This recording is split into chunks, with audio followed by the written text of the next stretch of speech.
예수님께서 개혁적인 또 변혁적인 일들을 신앙적으로만 또 교리적으로만 하신 것이 아닙니다.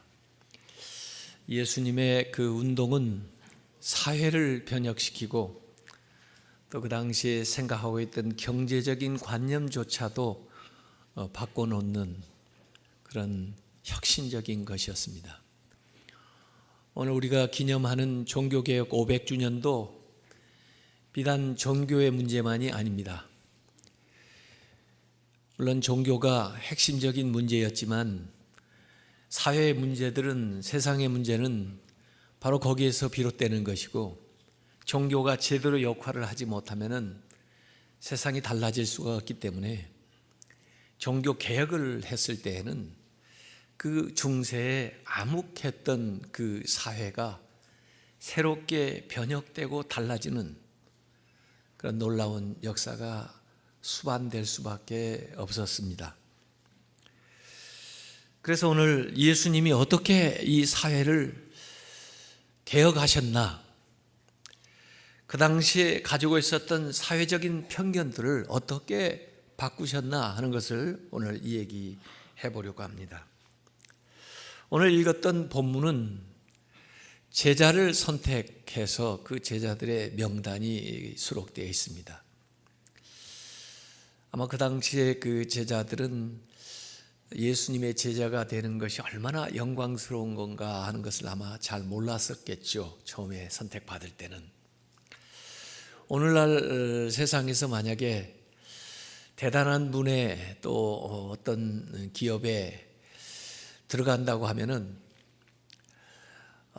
많은 준비를 해야 될 것입니다.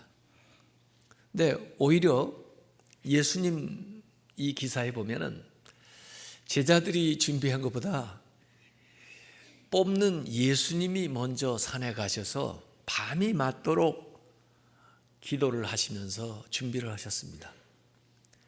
그리고 나오셔서 사람들을 부르는데, 부르는 사람의 면면을 보니까 별로 대단해 보이지 않는 사람들이에요.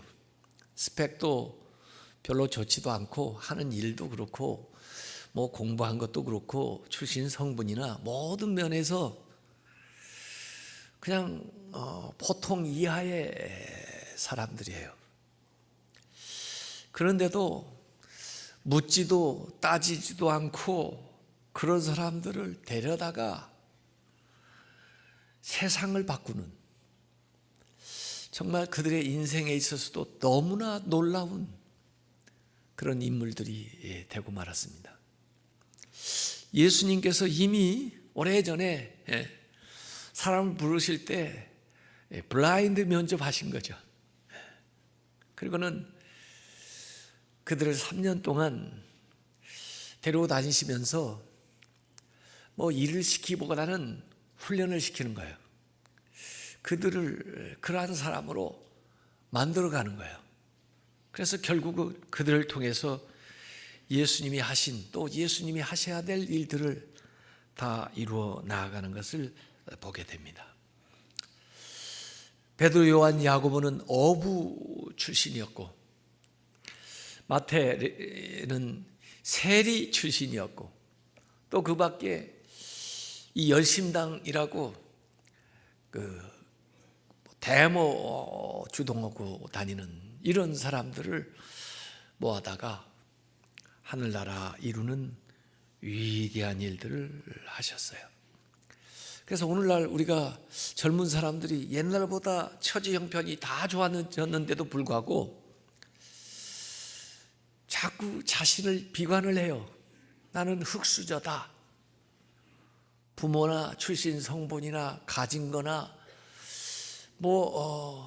누가 끌어주는 아는 사람이나 모든 것이 다 없어서 절망적이다, 그런 얘기를 하는데 그런 게 어디 있어요?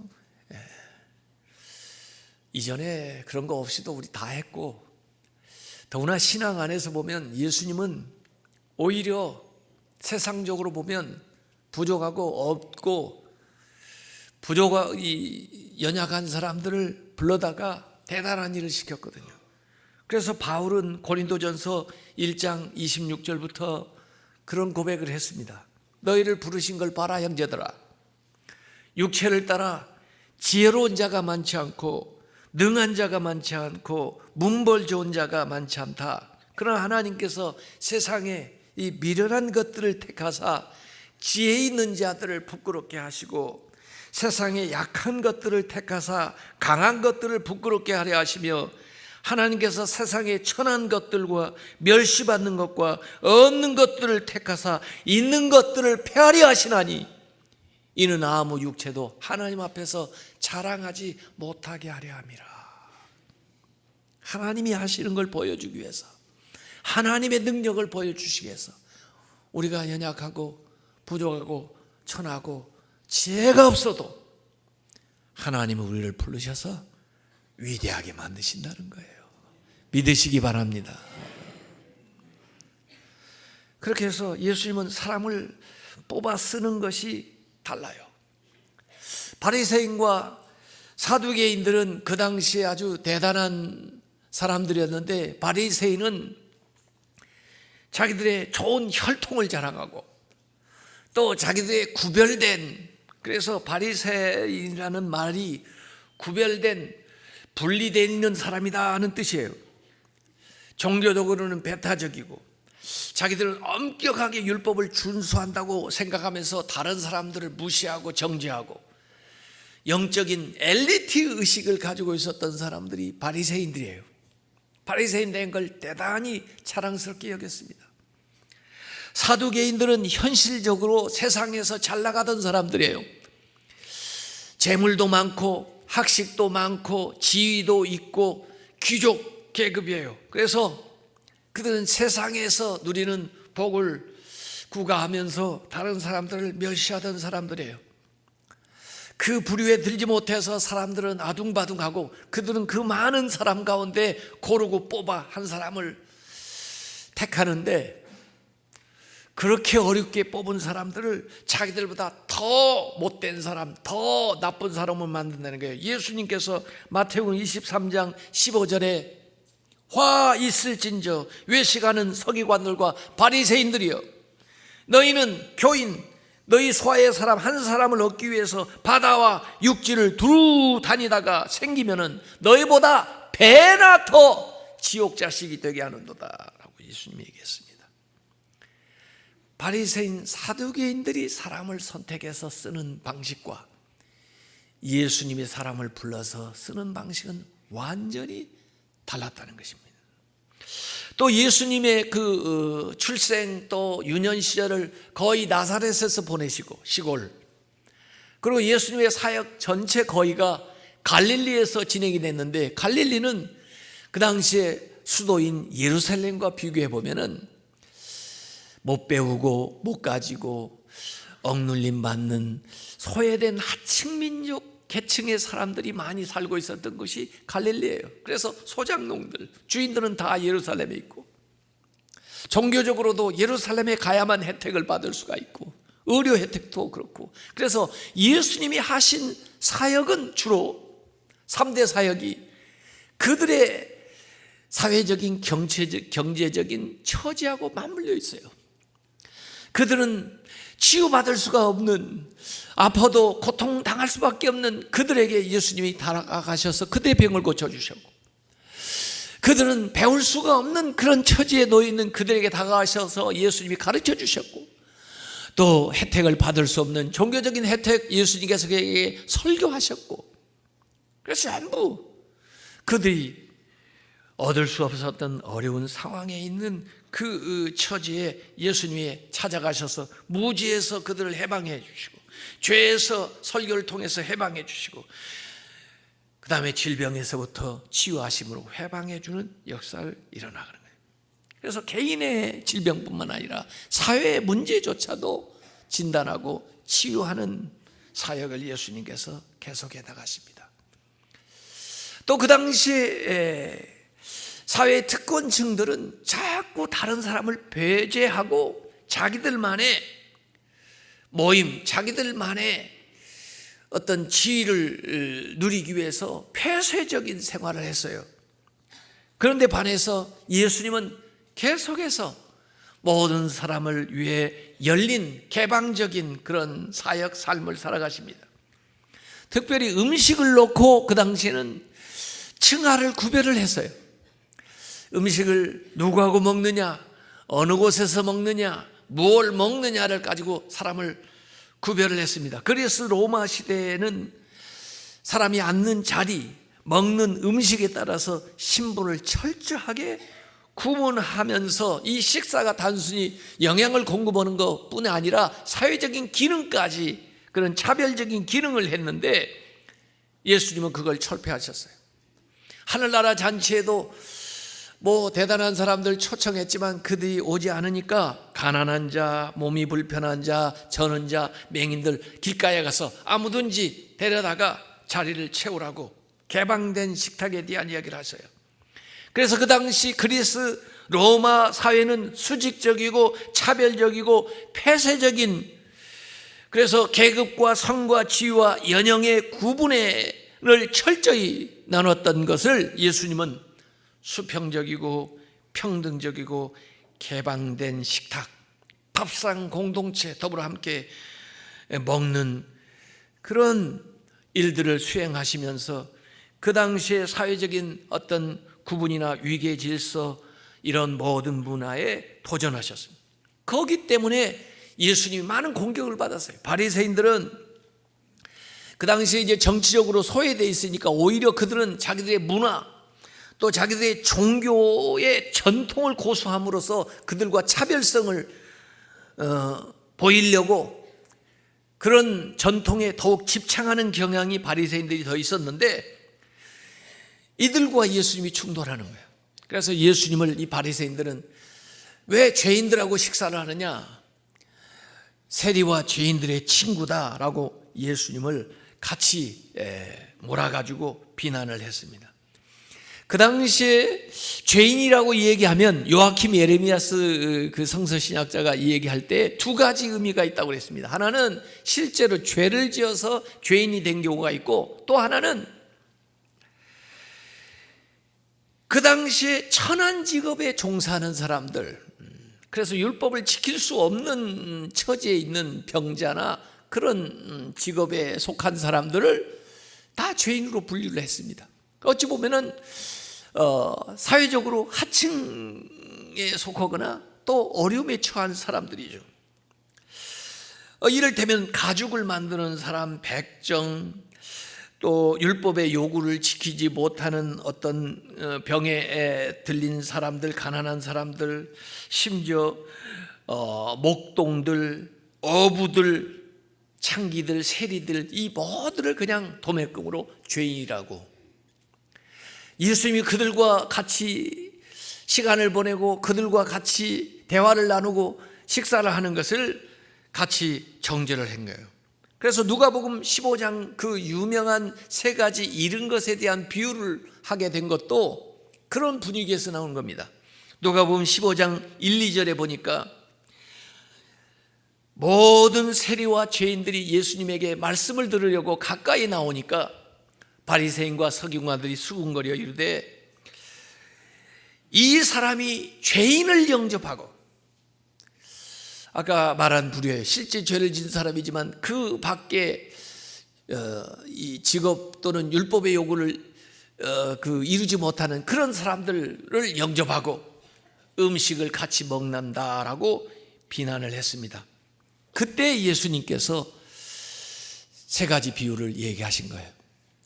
자, 100마리 중에 한 마리 양을 잊어버렸는데 너희들은 그래 99마리라도 지키려고 한 마리를 찾아 헤매지 않겠지. 그러나 나는 그 한 마리를 찾아간다.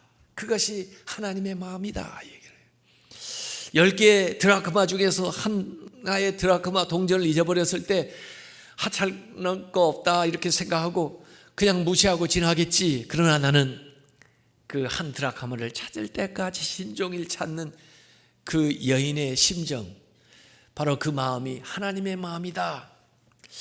또 작은 아들, 아버지 것을 다 허랑방탕하고 거지 행색으로 돌아올 때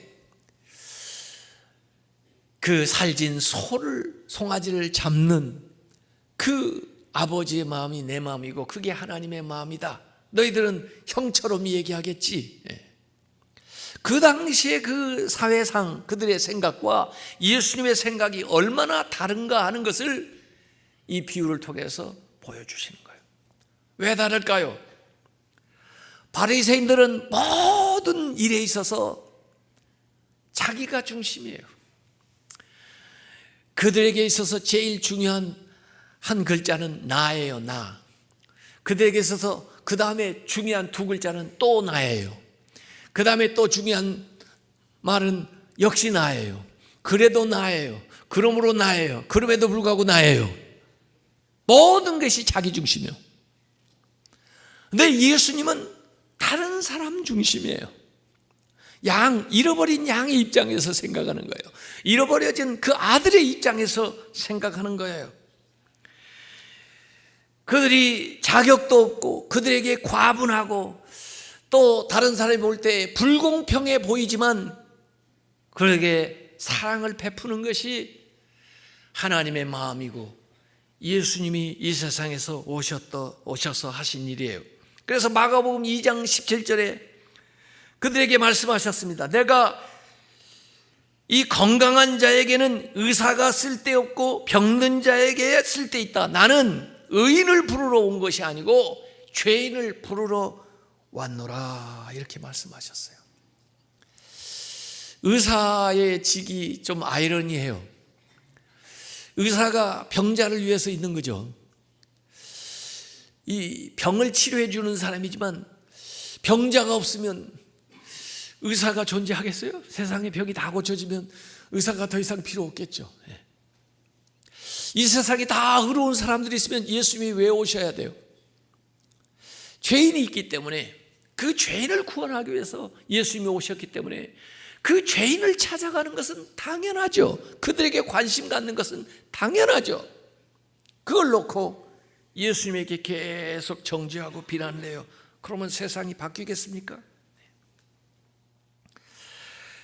그 아이들이 많이 보는, 그리고 어른들에게도 교훈을 주는 그 신데렐라라든지 뭐 미녀와 야수, 뷰티 앤 비스트, 그런 걸 보면서 무슨 교훈을 얻나요?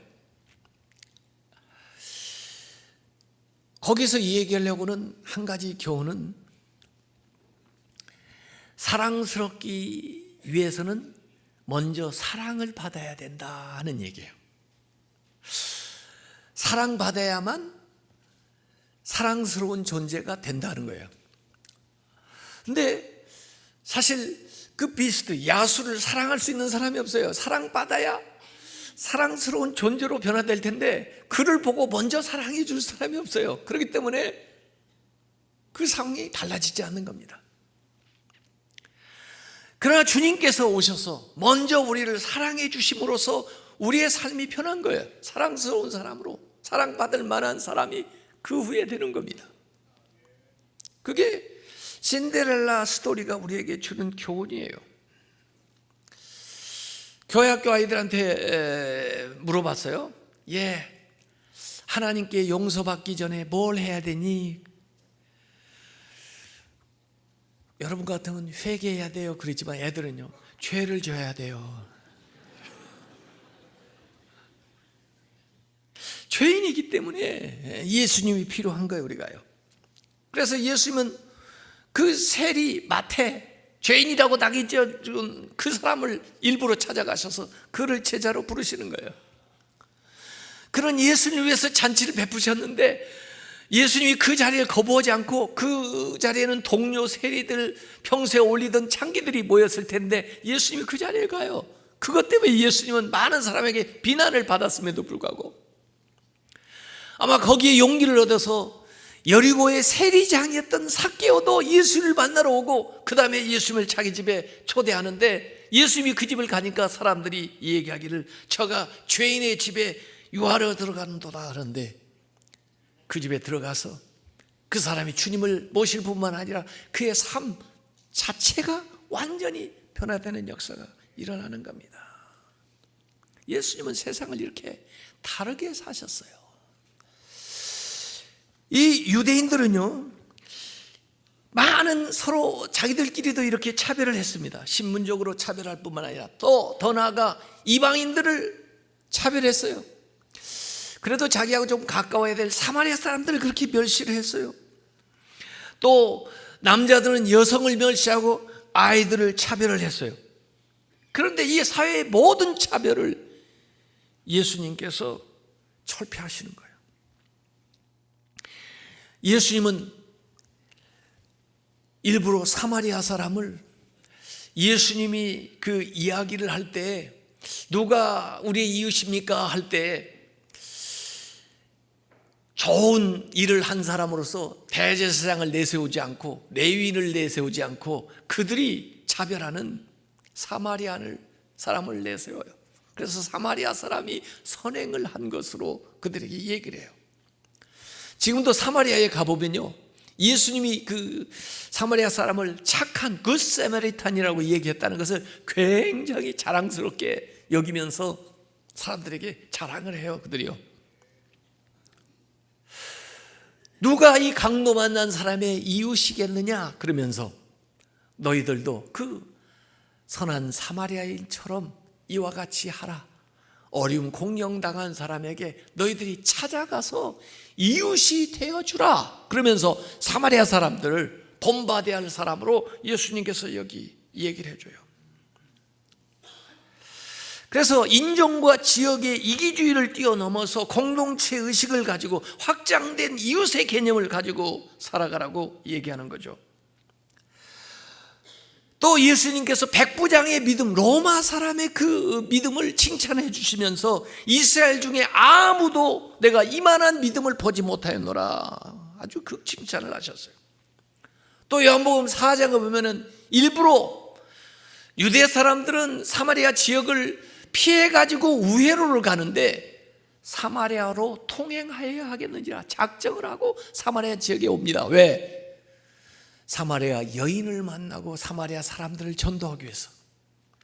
공공장소에서 남자가, 더구나 유대인이 다른 여자한테 말을 걸지 않는 게 그들의 규칙인데 예수님은 우물가에 기다리다가 사마리아인이 올 때 말을 먼저 건네요. 그랬더니 여인도 의아해가지고 어떻게 유대인 남자 당신이 나한테 이런 얘기를 하십니까?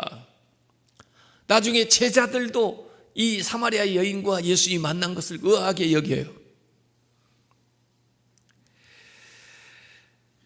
나중에 요한복음 또 20장에 보면은 막달라 마리아가 빈 무덤에 제일 먼저 도착해가지고 그 사실을 확인한 여자로 나옵니다. 그리고 제자들에게 가서 전달을 해요.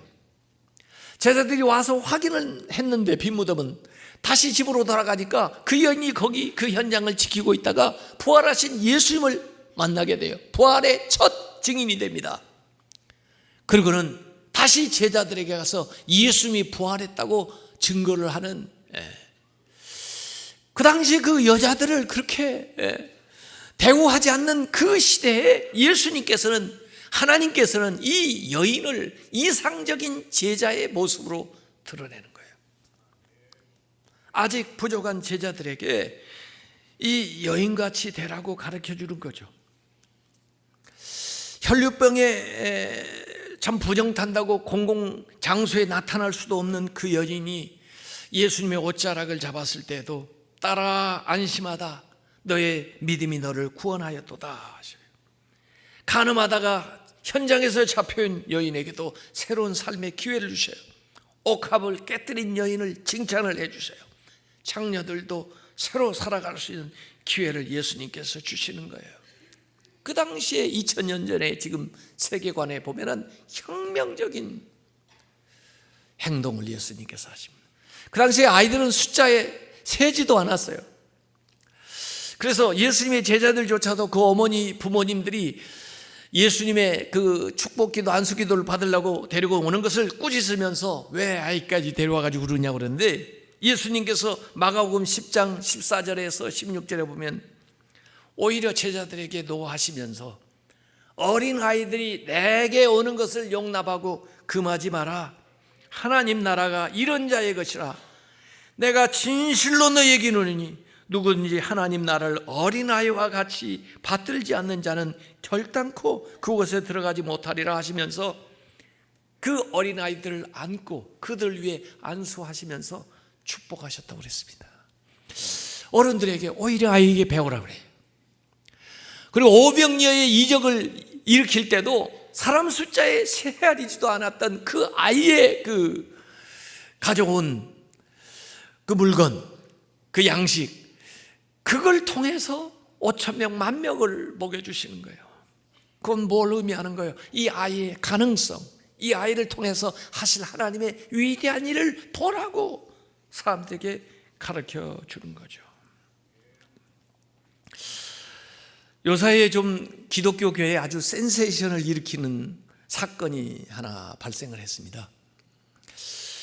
지난 월요일에 그 극동방송 어느 국장 군목 제 한참 후배인데 저한테 전화가 왔어요. 선배님 오늘 국민일보 보셨어요? 그래서 못 봤는데 왜? 그랬더니 아이고 선배님 이름이 나와요. 그래서 뭐에 나오는데 뭐 제가 뭐 이름 한두 번 나오는 게 아니잖아요. 그래서 그랬더니 아니 그게 아니고요.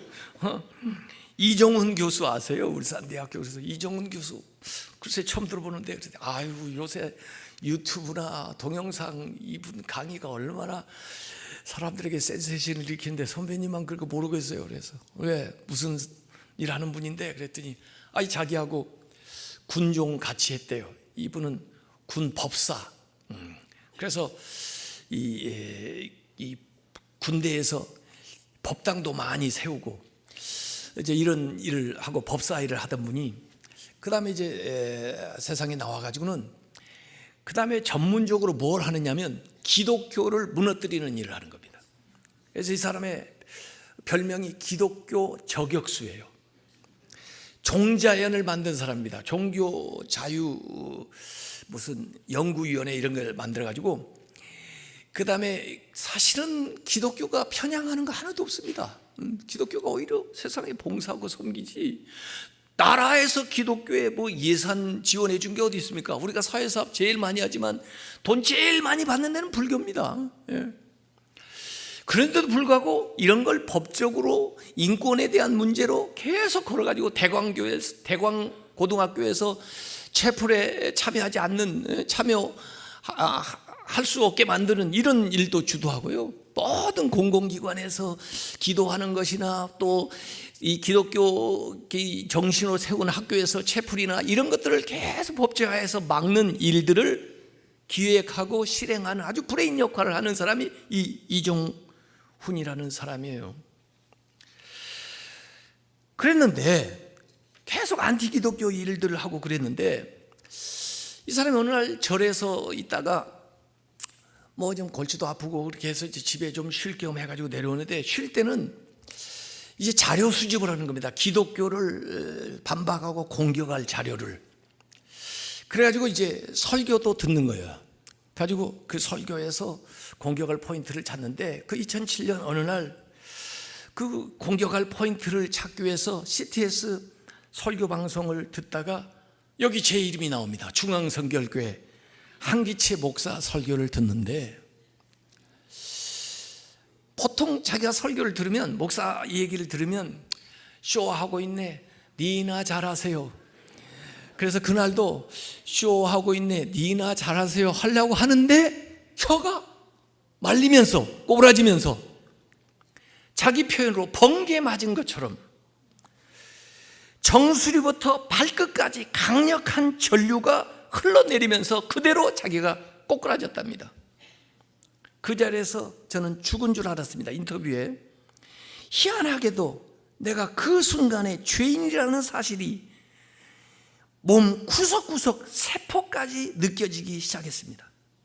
그 짧은 시간에 죄인을 살리신 창조주 구세주가 확실히 믿어졌습니다. 이분의 간증이에요. 자기가 그 상태에 하나님이 지옥에 쳐넣어도 아무 항의를 할 수가 없더래요. 자기가 그렇게 추악한 죄인이라는 사실을 그때 뼈저리게 느꼈다는 겁니다. 무슨 설교가 그랬을까? 제가 설교하면서 제가 죄인입니다 그랬답니다.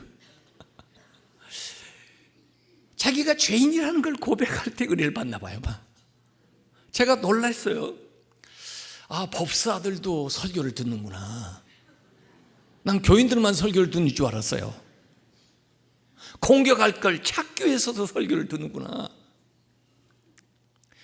그리고 이 사람이 10년 동안 기독교에 대해서 깊이 연구하고 그 다음에 신앙을 재정립했어요. 그 와중에 우리 교회도 몇 번 왔었답니다. 저는 그분이 왔다 가는 거 몰랐는데 아직도 지금 못 만났어요. 언제 만나기로 했냐면 추수감사 주일에 우리 교회 사부예배에 와서 간증을 하기로 했습니다. 아마 그때 만날 거예요, 이 사람을.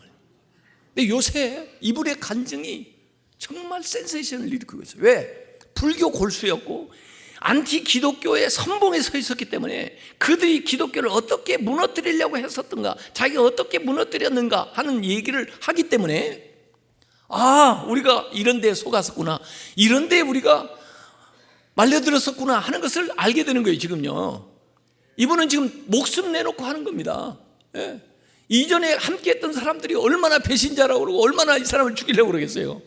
그래도 이 세상 짧게 살다 가는 건데 하늘나라 영생이 있기 때문에 자기는 죽어도 이 복을 이제는 가만히 있을 수가 없고 전해야 된다. 거의 10년 만에 침묵을 깨고 나와서 지금 그동안에 자기가 준비하고 또 확신했던 바를 전하는데, 제가 어제 논산에 내려가면서 그걸 한번 들었거든요. 근데 이야, 정말 주님을 확실히 만났구나. 지금 교계에서 그렇게 얘기를 하고 있어요. 이 사람의 회심은 바울이 다메섹에서 사울이 바울된 그 회심의 버금가는 놀라운 사건이 한국에서 일어났다는 거예요. 이게요, 하나님의 강권적인 역사입니다. 강권적인 역사가 있어요.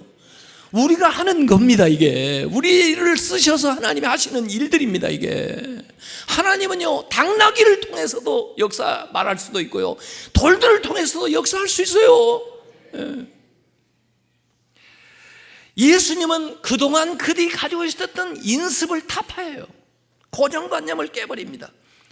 요한복음 9장에 보니까 맹인을 놓고 잔인하게도 이 사람들은 아, 저 사람이 맹인된 게 누구 죄입니까? 부모 죄입니까? 조상 죄입니까? 아니면 본인 날 때부터 맹인이 됐는데 궁금하네요. 죄를 질 새도 없을 텐데 본인 죄입니까? 앞으로 질 죄를 예상하려고 미리 맹인이 된 겁니까?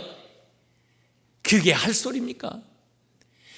장애인을 놓고 희생자를 놓고 도와주지는 못할 망정 비난을 하고 있어요.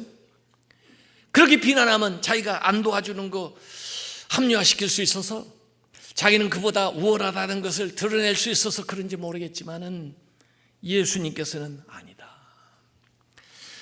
하나님이 하시는 일을 보여주려고 그런다. 오히려 저 사람을 통해서 하나님이 영광 나타내려고 한다. 그들이 가지고 있는 세계관하고 얼마나 다르냔 말이에요. 예수님이요, 생각이요.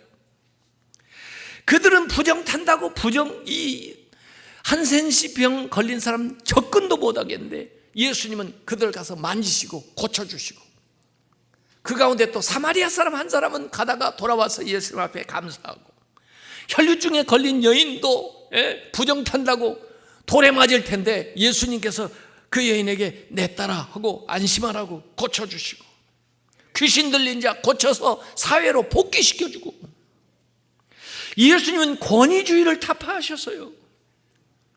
제자들조차도 식탁에 올라가는데 발을 씻어주면은 발을 씻어주는 게 문제가 아니라 내가 너보다 낫다는 것을 자인하는 꼴이 되니까 눈치 보다가 서로 그냥 올라가서 앉아서 발도 안 씻고 먹고 있어요.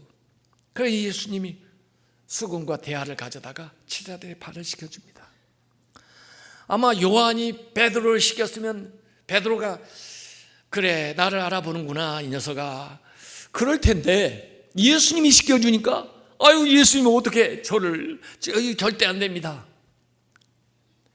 예수님께서 아니다, 내가 네 선생이지 않아. 그래도 씻기는 게 마땅하다. 하늘나라는 섬기는 자가 더 큰 거야. 섬기는 리더십을 가는 거예요. 요새 와서 섬기는 리더십 얘기하는 거죠. 2000년 전에 예수님께서 섬기라고 가르쳐 주세요. 마태복음 25장 최후의 심판에 대한 이야기를 하실 때에도 하나님이 어디 계시냐, 예수님이 어디 계시냐, 작은 자 가운데 계신다는 거예요.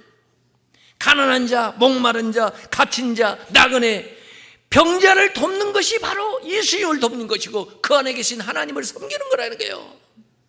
세상 사람들은 하나님은 높은 곳에서 대단한 사람들하고 상대하는 것 같지만은 도움이 필요한 작은 자와 연대하는 것, 그것이 하나님을 섬기는 길이라는 걸 예수님께서 가르쳐 준 거예요. 그 당시에 바리새인들은 자기들을 따르지 않으면 파문을 시켰습니다. 파문을 시키면은, 출교를 시키게 되면은 그 안에 들어오지를 못하면 제대로 사람 노릇을 못해요. 그래서 니고데모라든지 아리마대 요셉 같은 사람도 예수님에게 우호적이기는 했지만 드러낼 수가 없는 것이 출교당할까 봐. 로마 캐톨릭이 중세를 지배할 때는 왕들조차도 교황이 파문을 하게 되면은 성찬식에 참여하지 못하면은 정권이 위태로워지기 때문에 파문당하지 않기 위해서 교황에게 막 온갖 불의와 부정이 있음에도 불구하고 거기에 야합할 수밖에 없었어요. 잘못하면 보통 사람들은 화형을 시켰습니다. 그러나 이 종교개혁은 그들에 대해서 과감하게 일어나서 잘못된 것을 잘못됐다 얘기하는 거예요. 이 캐톨릭의 성직주의, 권위주의, 배타주의에서 과감하게 잘못된 것을 선언을 했고, 자기만을 위해서 존재하는 교회는 더 이상 교회가 아니다, 이것은 바리새적인 교회지 기독교가 아니라고 얘기를 했어요. 그래서 분연히 일어나는 것이 종교개혁이에요. 개혁된 교회는 교회뿐 아니라 교회 밖의 세상에 대해서도 책임을 다해야 됩니다. 복음 전도는 예수 믿어 구원받는 정도가 아니고 세상이 변화되어야 되는 거예요. 세상에서 예수님의 제자로 살아가는 것을 가르쳐야 되는 거예요. 그래서 예수님은 요한복음 17장 15절에 내가 비옵는 것은 기도하는데, 그들을 세상에서 그저 데려다가 고립되게 그냥 안전하게 살아가는 것이 아니고 이 세상에 살면서도 악에 빠지지 않도록 하나님께서 세상 속에서 저들을 지켜달라고 기도하신 겁니다. 그래서 우리가 예수님 같은 태도로 살 거냐, 바리새인처럼 살 거냐 생각을 해야 돼요. 바리새인의 생각은 독선적이고 편견적이고 배타적이고 차별적이고 정죄하는 거지만, 예수님은 포용하고 치료하고 배려하고 은혜를 베풀고 구원하는 삶이에요. 갈라디아서 3장 28절에 너희는 유대인이나 헬라인이나 종이나 자유냐 남자나 여자나 다 그리스도 안에서 하나다. 종교개혁은 사회를 변화시켰습니다. 켈빈의 종교개혁은 제네바시의 정치, 경제, 교육, 문화, 예술 전반에 대한 변화를 가져왔고, 존 낙스의 종교개혁은 스코틀랜드의 정치와 사회 근간을 완전히 바꿔버렸어요. 그래서 사회개혁이 일어났습니다. 신문 제도가 철폐됐습니다. 모든 사람들이 교육받을 수 있는 기회를 얻게 됐습니다. 여성들이 참정권을 얻게 됐습니다. 가난한 자들, 어려운 장애인들을 구제하는 일들이 시작이 된 거예요. 이게 교회입니다. 그런데 오늘의 교회는 어떻습니까? 나부터 개혁이 일어나야 됩니다. 교회가 개혁의 주체였는데 지금 개혁의 대상이 되어버렸어요. 교회가 개혁돼야 됩니다. 우리 정치는 어떻습니까? 우리 대한민국의 정치는 지금 완전히 과거의 프레임에 사로잡혀가지고 비전이 없어요. 옛날 얘기만 합니다. 매일 세월호 얘기하고 촛불 얘기하고 전 정권, 전 정권, 비전이 없어요. 이 나라 정치예요. 이 나라 경제의 활력을 잃어버렸어요. 청년들, 실업인, 기업인들이 일하고 사업할 의욕이 없어요. 활력을 없애버렸어요. 이 나라 정치가, 경제가. 이 나라 외교가 강대국 사이에서 존재감이 없어요. 대한민국 존재감이 없습니다. 지금 대한민국 국방 해법이 없습니다. 대통령도 할 일이 없다고 하는데, 할 일 없는데 뭘 그 자리에 앉아 있어요? 대통령이 할 일이 없답니다. 우리나라가 할 수 있는 게 없답니다. 대한민국이 주권을 가지고 있는 나라입니까? 지금 세계가 대한민국을 주시하고 있습니다. 한반도 평화 없이는 세계 평화 없습니다. 한반도에 문제 생기면요, 세계 문제가 됩니다.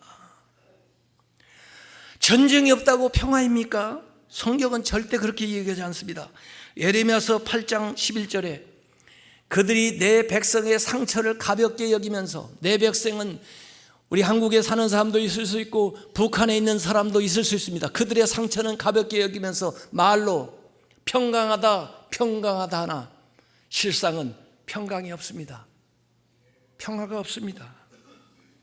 정의 없는 평화는 평화가 아닙니다.